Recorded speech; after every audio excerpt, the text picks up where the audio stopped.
Picture this: a man watering a plant every single day. He wakes up early, prays harder, reads more chapters.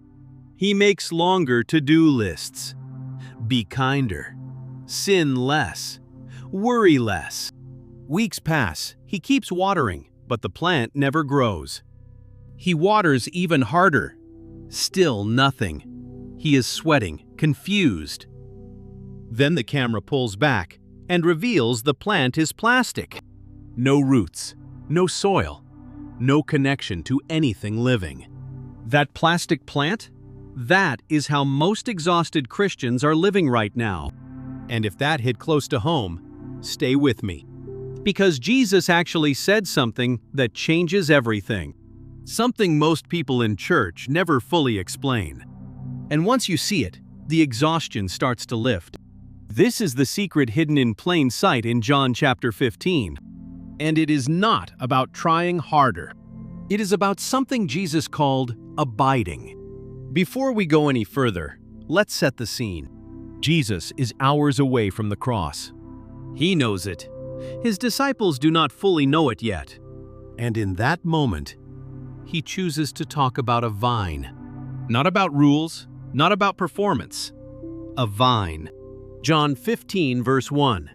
He says, "I am the true vine, and my Father is the vine dresser." Then verse 4, and this is where it gets real. "Abide in me, and I in you. As the branch cannot bear fruit by itself unless it abides in the vine, neither can you unless you abide in me." That one word, abide, is the whole sermon. It appears 11 times in John 15 alone.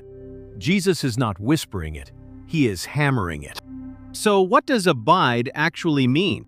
The Greek word is menō. It means to remain, to stay, to make your home in a place. Not a visit, not a drop-in, a dwelling. Think about a branch on a grapevine. Does the branch strain and grunt to produce grapes? Does it set a 5-step grape-growing plan? No, the branch simply stays connected. Nutrients flow from the vine into the branch. Growth happens, not because the branch tried, but because it stayed. That is the whole picture Jesus is painting. Now, here is the question I want you to sit with for a second. When was the last time your spiritual life felt effortless? Not easy. Life is hard.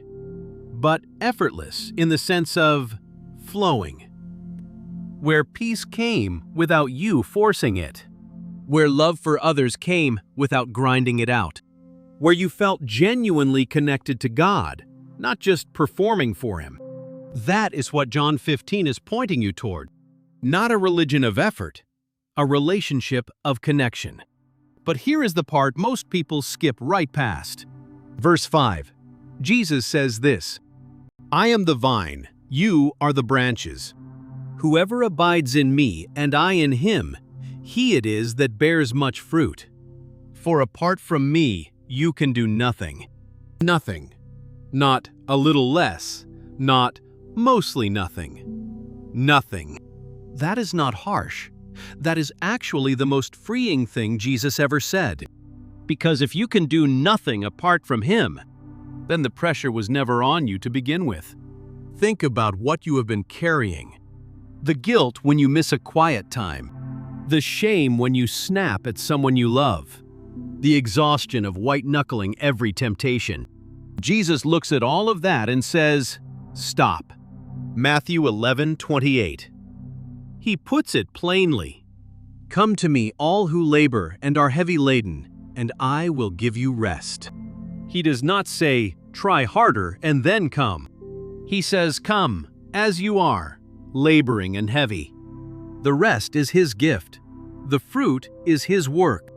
If this is landing for you, drop the word abide in the comments. It tells me this is resonating, and it helps more people find this video. Now, let's get practical. What does abiding actually look like on a Tuesday morning?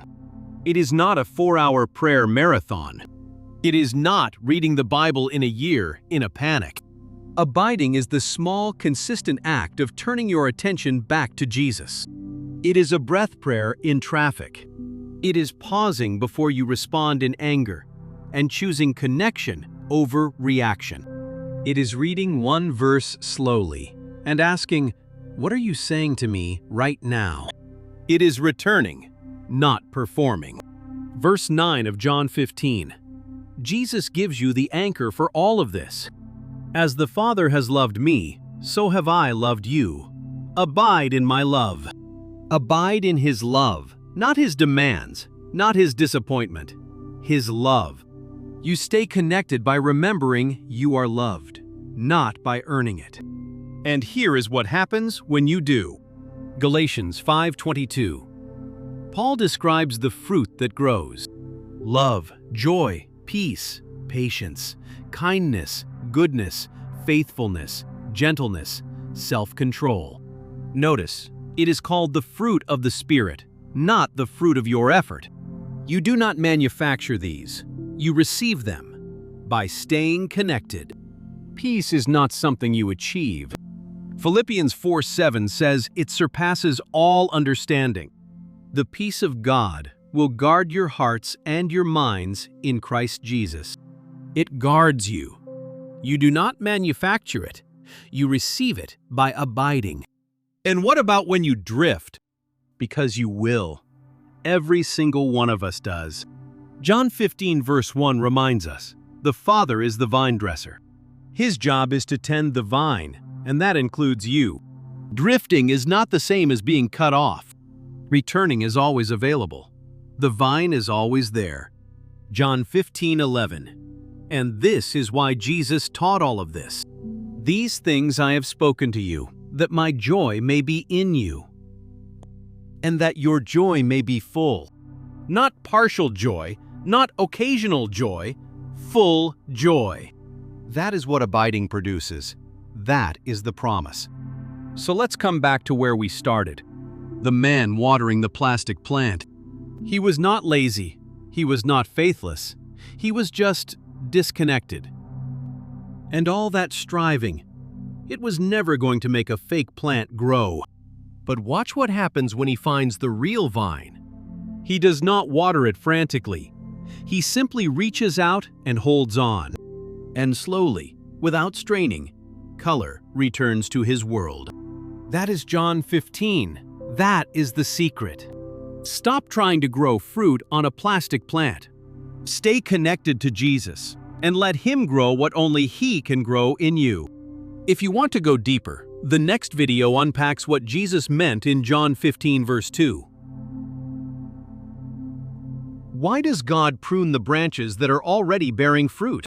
The answer will completely change how you see your hardest seasons. And if this video helped you today, drop "abide" in the comments right now. It is a small act, but it is a way of saying, I choose connection over striving.